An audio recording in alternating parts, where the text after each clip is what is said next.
Hello friends, आज का हमारा टॉपिक है सोशियोलॉजिकल पर्सपेक्टिव्स ऑफ एजुकेशन। शिक्षा के समाजशास्त्री परिप्रेक्ष्य सब्जेक्ट पर हम एक नॉर्मल सा इंट्रो इस पर हम डिस्कस करेंगे कि आपके कितने चैप्टर हैं, कौन कौन से यूनिट्स होने वाले हैं और आपको जो है इन चीज़ों को किस प्रकार से स्टडी करनी है। क्योंकि फ्रेंड्स, किसी भी सब्जेक्ट को स्टडी करने से पहले हमारे माइंड में ये क्लियरिटी होना चाहिए कि हम इस सब्जेक्ट को क्यों पढ़ रहे हैं या फिर इस सब्जेक्ट का मेन एम क्या है। तो जैसा कि इस सब्जेक्ट के नाम से ही स्पष्ट है कि शिक्षा के समाजशास्त्री परिप्रेक्ष्य, मतलब कि शिक्षा के माध्यम से, इन सब्जेक्ट के माध्यम से हमें सामाजिक दृष्टिकोण विकसित करना ही क्या है, इस शिक्षा के समाजशास्त्री परिप्रेक्ष्य सब्जेक्ट का उद्देश्य है। तो इन उद्देश्यों को पूरा करने के लिए उन्हीं के बेसिस पर क्या है, इन चैप्टर्स को, इन यूनिट्स को बनाया गया है। तो आपके फर्स्ट यूनिट में है भारतीय समाज की समझ छत्तीसगढ़ राज्य के विशेष संदर्भ में, और इसके अंतर्गत जितने भी चैप्टर्स या फिर टॉपिक्स होने वाले हैं उसको अभी हम आगे डिस्कस करेंगे। वही जो आपका सेकंड यूनिट रहेगा सामाजिक स्तरीकरण से संबंधित समाजशास्त्रीय अवधारणाएं। एंड फ्रेंड्स, यहाँ पर मैं आपको ये सजेस्ट करूँगी कि आप जो नोट्स बनाएंगे उसमें आप स्टार्टिंग के फ्रंट पेज में भी इसी प्रकार से चीज़ों को डिस्क्राइब करिएगा, जैसे कि आपका यूनिट का नेम हो गया और उस पर्टिकुलर यूनिट के अंतर्गत कौन कौन से चैप्टर्स आते हैं। इससे आपको एग्ज़ाम टाइम में काफ़ी हेल्प मिलेगी। तो हमें इन चीज़ों को बहुत ही अच्छे से समझते हुए चलना है, जिससे कि ये चीज़ें आपके टीचिंग एग्ज़ाम्स में भी काम में आएंगी। क्योंकि अभी के टाइम में जितने भी टीचिंग एग्ज़ाम्स हो रहे हैं उसमें आपके बीएड के जितने भी चैप्टर्स या फिर टॉपिक हैं वो काफ़ी हेल्पफुल हो रहे हैं। क्योंकि फ्रेंड्स, आपको जो है बहुत ही बारीकियों से चीज़ों को पूछा जा रहा है। तो इस पर्सपेक्टिव से हमारे बीएड डीएड में जो भी चैप्टर्स वगैरह हैं, जितनी भी चीज़ें हैं, उसको हमें अच्छे से समझते हुए चलनी है। तो इस प्रकार से हमारा थर्ड यूनिट रहेगा शिक्षा के उद्देश्य, फोर्थ यूनिट रहेगा लोकतंत्र एवं शिक्षा, और फिफ्थ यूनिट रहेगा भारतीय शिक्षा के वर्तमान प्रवृत्ति। एंड फ्रेंड्स, यहाँ पर हमारे कुछ व्यूअर्स के क्वेरीज आते हैं कि मैम आप किस यूनिवर्सिटी के अकॉर्डिंग बता रहे हो करके। तो मेरी कोशिश ये रहती है कि मैं जितनी भी आपको टॉपिक्स को बताती हूँ वो आपके मैक्सिमम यूनिवर्सिटी के काम में आने वाली है, और ये सारी चीज़ें जो है बहुत ही कॉमन टॉपिक होते हैं जो आपके मैक्सिमम सभी यूनिवर्सिटी का जो है सिमिलर ही रहता है। तो इस प्रकार से डिस्क्रिप्शन बॉक्स में ये किस यूनिवर्सिटी के अकॉर्डिंग है टॉपिक जो है उसको मैं आपको डिस्क्रिप्शन बॉक्स में मेंशन कर दूंगी, जिससे आपको चीज़ों को समझने में इजी होगा। तो इस प्रकार से फर्स्ट यूनिट है। तो इस फर्स्ट यूनिट के अंतर्गत हमारे इतने सारे चैप्टर होने वाले हैं, जिसमें से फर्स्ट चैप्टर रहेगा भारतीय समाज में विविधता, डाइवर्सिटी इन इंडियन सोसाइटी। मतलब कि इसके हम सामान्य परिचय हो गया, इनकी कौन कौन सी विशेषताएं होने वाली है और विविधताओं के कौन कौन से रीज़न हो सकते हैं, इन विविधताओं को किस प्रकार से संसाधन की तरह, रिसोर्सेज की तरह हमें यूज़ करने चाहिए एजुकेशन के फील्ड में, इसको हम स्टडी करेंगे। वही जो सेकंड चैप्टर रहेगा भारतीय सामाजिक विविधता की समझ छत्तीसगढ़ राज्य के विशेष संदर्भ में। वही नेक्स्ट चैप्टर रहेगा जाति आधारित पार्श्व चित्र का निर्माण। तो जाति आधारित इन द सेंस कि जैसे कि छत्तीसगढ़ राज्य में अनुसूचित जाति जनजातियाँ जो है बहुत ही ज़्यादा है, जो भी शिल्पकार वर्ग के लोग हैं वो भी काफ़ी सारे हैं, एक्सेट्रा, और भी काफ़ी सारे समुदाय हैं। तो इसको हम इस चैप्टर के अंतर्गत अध्ययन करते हैं। और इसके साथ ही साथ डिस्ट्रिक्ट वाइज जो भी एजुकेशन रेट है, शैक्षिक दर है, उसको भी हम डिस्कस करेंगे। वही नेक्स्ट चैप्टर होने वाला है शैक्षिक रूप से जोखिम में बच्चे।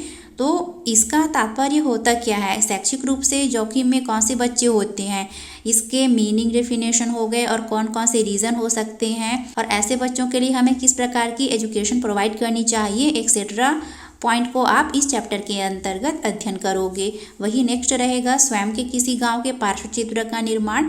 तो गांव होता क्या है, उनकी कौन कौन सी विशेषताएं होती है, एक्सेट्रा पॉइंट को आप इस चैप्टर के अंतर्गत अध्ययन करोगे। वही नेक्स्ट चैप्टर है असमान विद्यार्थी की सामाजिक पृष्ठभूमि का एक संसाधन के रूप में उपयोग। तो फ्रेंड्स, सभी बच्चे अलग अलग तबके के होते हैं, अलग अलग पृष्ठभूमि से बिलोंग करते हैं, उनकी आर्थिक स्थिति अलग होती है, उनका जो जाति या फिर समुदाय होता है वो अलग अलग स्तर का होता है। तो ये सभी प्रकार के बच्चे जो है जब स्कूल में अध्ययन करने के लिए आते हैं तो हमें उनकी जो भी प्रॉब्लम्स है उन सारी चीज़ों को ध्यान में रखते हुए उनकी जो भी विविधताएं हैं जो एक रिसोर्स की तरह यूज़ करते हुए हमें बच्चों को लर्न कराना है, उन्हें टीच करना है, एक्सेट्रा पॉइंट को हम इस चैप्टर के अंतर्गत अध्ययन करेंगे। अब नेक्स्ट पॉइंट है यूनिट सेकंड। सो फ्रेंड्स, आपका जो यूनिट सेकंड है वो छोटा है और काफ़ी स्कोरिंग वाला है। तो इस प्रकार से इस यूनिट के अंतर्गत आप मेन जो है 3 से 4 टॉपिक को ही स्टडी करोगे, जिसमें से आपका सामाजिक स्तरीकरण हो गया, सोशल स्ट्रैटिफिकेशन हो गया, सोशल डिस्क्रिमिनेशन हो गया, सामाजिक भेदभाव, बहिष्करण हो गया, शोषण हो गया। ये आपका 2 मेन चैप्टर हो गए। वही तीसरे चैप्टर में पियरे बोर्दियू जी का इन्होंने जो थ्योरी दिया है सामाजिक सांस्कृतिक पूंजी का, इसको हम डिस्कस करेंगे। एंड नेक्स्ट चैप्टर रहेगा अमर्त्य सेन का अवसरों की समानता, इस वाले थ्योरी को भी हम डिस्कस करेंगे। अब नेक्स्ट पॉइंट है यूनिट थर्ड है। तो इस यूनिट थर्ड के अंतर्गत सबसे फर्स्ट चैप्टर आप जानोगे शिक्षा के उद्देश्य के बारे में। तो शिक्षा के मेनली 2 उद्देश्य होते हैं, जिसमें से एक होता है व्यक्तिगत उद्देश्य और दूसरा होता है सामाजिक उद्देश्य। और जितने भी आयोग हैं, जो भी मुदालियर आयोग हो गया 1952, कोठारी आयोग हो गया, पाठ्यचर्या की रूपरेखा, राष्ट्रीय शिक्षा नीति, संशोधित राष्ट्रीय शिक्षा नीति, पाठ्यचर्या की रूपरेखा 2000, राष्ट्रीय पाठ्यचर्या की रूपरेखा 2005 और अध्यापक शिक्षा हेतु राष्ट्रीय पाठ्यचर्या की रूपरेखा 2009। तो इन जितने भी आयोग हैं उसके आप सामान्य परिचय हो गया, जो भी सिफारिशें हो गई और जो भी शिक्षा के उद्देश्य है, इन पॉइंट्स के बेसिस पर हम इन सभी आयोग को समझने की कोशिश करेंगे। सो इस प्रकार से अब नेक्स्ट पॉइंट है यूनिट फोर्थ। तो इस यूनिट फोर्थ जो है कंपैरेटिवली बाकी यूनिट की अपेक्षा थोड़ा लॉन्ग है, मतलब कि इसमें आपके बहुत सारे चैप्टर्स हैं, तो इसको हमको ध्यान में देने हैं। और एग्ज़ाम टाइम में आपको जो भी यूनिट छोटे हैं उसको पहले प्रिपरेशन करनी है। और अभी हमारे पास फुल टाइम है, तो आप जो है किसी भी चैप्टर को बहुत ही अच्छे तरीके से हम स्टडी कर सकते हैं। तो इस प्रकार से फर्स्ट चैप्टर रहेगा यूनिट फोर्थ का लोकतंत्र एवं शिक्षा, डेमोक्रेसी एंड एजुकेशन। राष्ट्रीय तथा भावात्मक एकता, मतलब कि राष्ट्रीय भावात्मक एकता का मीनिंग, डेफिनेशन, जो भी कैरेक्टरिस्टिक्स होंगे और भी बहुत सारे पॉइंट हैं, इसको हम अध्ययन करेंगे। वही नेक्स्ट चैप्टर रहेगा विभिन्न धर्मों का योगदान, मतलब कि एजुकेशन में, एजुकेशन के फील्ड में जो भी धर्म है, विभिन्न प्रकार के धर्म हैं, उसका क्या डिस्ट्रीब्यूशन रहा है और इसके साथ ही साथ धर्म क्या होता है, मतलब कि उसका meaning, definition, characteristics etcetera point को हम डिस्कस करेंगे। वही नेक्स्ट चैप्टर रहेगा त्योहारों का दर्शन, मतलब कि त्यौहार क्या होते हैं, त्यौहार के प्रति हमारा दृष्टिकोण क्या है और शिक्षा के क्षेत्र में त्योहारों का जो प्रभाव रहा है या फिर जो भी इनका योगदान रहा है, इसको हम अच्छे से समझने की कोशिश करेंगे। एंड नेक्स्ट चैप्टर रहेगा सांस्कृतिक धरोहर। तो सांस्कृतिक धरोहर क्या होता है, इसका मीनिंग, डेफिनेशन, जो भी विशेषताएं हो गई, सांस्कृतिक धरोहर को सहेजने के लिए हम क्या विशेष प्रयास कर सकते हैं, इसकी आवश्यकता क्यों है, किस प्रकार से यह महत्वपूर्ण है। सो इस प्रकार से इन सारे पॉइंट को हम स्टडी करेंगे। वही नेक्स्ट रहेगा शिक्षा के समाज शास्त्रीय आधार, सोशियोलॉजिकल बेसिस ऑफ एजुकेशन। तो इसका तात्पर्य क्या होता है, समाज शास्त्रीय आधार का मतलब क्या होता है। वही जो नेक्स्ट टॉपिक रहेगा नवीन सामाजिक व्यवस्था, न्यू सोशल ऑर्डर, तो इसको भी हम डिस्कस करेंगे। सो इस प्रकार से हम इन सारे चीज़ों को फटाफट से देख लेते हैं और इस प्रकार से हम आने वाली वीडियोस में इन सभी टॉपिक पर एक एक करके अच्छे से समझने की कोशिश करेंगे। सो इसका सेकंड पार्ट है उदार एवं उपयोगितावादी शिक्षा क्या होता है, शिक्षा एवं आर्थिक विकास हो गया, शिक्षा तात्कालिक कल्याण के रूप में, शिक्षा और मानव संसाधन क्या होता है, ह्यूमन रिसोर्सेज, सामाजिक परिवर्तन हो गया, निरक्षरता उन्मूलन हो गया, राष्ट्रीय प्रौढ़ शिक्षा कार्यक्रम के लक्ष्य हो गया। तो ये चैप्टर भी बहुत ही ज़्यादा इम्पॉर्टेंट है। अब नेक्स्ट रहेगा शैक्षिक अवसरों की समानता, मतलब कि सभी के लिए हमें शिक्षा के समान अवसर दिए जाने चाहिए। इसके अलावा और भी काफ़ी सारे पॉइंट हैं, तो हम इन सभी चीज़ों को स्टडी करते हैं इस यूनिट के अंतर्गत। वही यूनिट फिफ्थ रहेगा सार्वजनिक निजी भागीदारी, इसी को शॉर्टकट में PPP मॉडल भी कहा जाता है, मतलब कि पब्लिक प्राइवेट पार्टनरशिप। क्योंकि फ्रेंड्स आज के डेट में सभी फील्ड में जो है प्राइवेटाइजेशन जो है बहुत ही तेज़ गति से बढ़ती जा रही है। जैसे कि आप रेलवे के फील्ड में देख सकते हो कि इसका भी जो है बहुत हद तक प्राइवेटाइजेशन हो चुका है।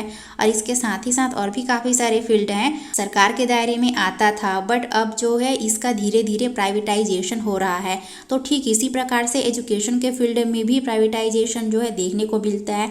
जैसे कि आपका जो सेमी गवर्नमेंट हो गया या फिर जितने भी प्राइवेट स्कूल्स हो गए, गए और भी बहुत सारी चीज़ें हैं। तो इन सारी चीज़ों को आप इस टॉपिक के अंतर्गत स्टडी करते हैं। वही जो नेक्स्ट चैप्टर है छत्तीसगढ़ में पीपीपी मॉडल के क्रियान्वयन की केस स्टडी, मतलब कि हमारे छत्तीसगढ़ राज्य में जो पब्लिक प्राइवेट पार्टनरशिप का मॉडल है किस प्रकार से क्रियान्वित हुआ है, किस प्रकार से चीज़ें जो है गतिविधियां जो है चल रही है, इसके केस स्टडी के बारे में हम अध्ययन करते हैं। वही नेक्स्ट चैप्टर रहेगा शिक्षा में निजीकरण, प्राइवेटाइजेशन इन एजुकेशन एंड व्यावसायिक आचार हो गया। नेक्स्ट चैप्टर बिजनेस एथिक्स हो गया, इसका मीनिंग डेफिनेशन जो भी चीज़ें हैं। और वही रहेगा नेक्स्ट चैप्टर जो कि लास्ट चैप्टर रहेगा आपका शिक्षा का अधिकार 2009। सो इस प्रकार से इन सभी टॉपिक्स को हम स्टडी करते हैं। ये वीडियो आपके लिए यूज़फुल रही हो तो इसे ज़रूर से लाइक करें, अपने फ्रेंड्स के साथ शेयर करें, चैनल को भी ज़रूर से सब्सक्राइब करके बेल आइकन को प्रेस कर लेना ताकि इसी तरह के हेल्पफुल कंटेंट आप तक ईजिली पहुंच सके। Thanks for watching.